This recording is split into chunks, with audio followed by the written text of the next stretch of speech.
Sunitha Williams తిరిగి వచ్చారు.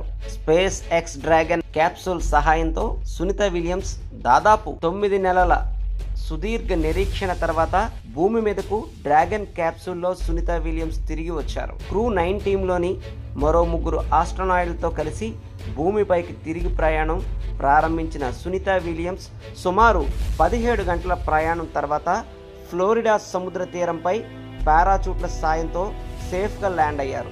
వీరు ప్రయాణిస్తున్న డ్రాగన్ క్యాప్సూల్కు ఉన్న పారాచూట్లు తెరుచుకోగానే నాసా స్పేస్ ఎక్స్ సైంటిస్టులు సంబరాలు చేసుకున్నారు.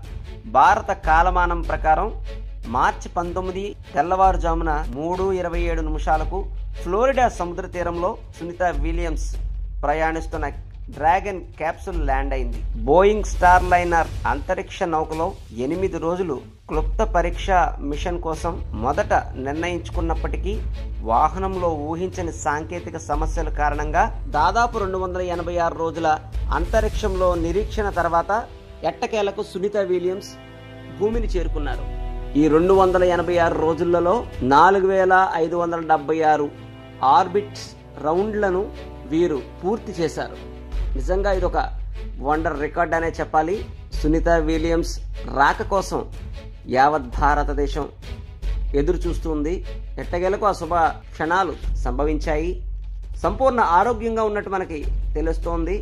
9 నెలల ఈ అంతరిక్ష నిరీక్షణ సుఖాంతం అయినందుకు ప్రపంచవ్యాప్తంగా సంబరాలు అంబరాన్ని అంటున్నాయి.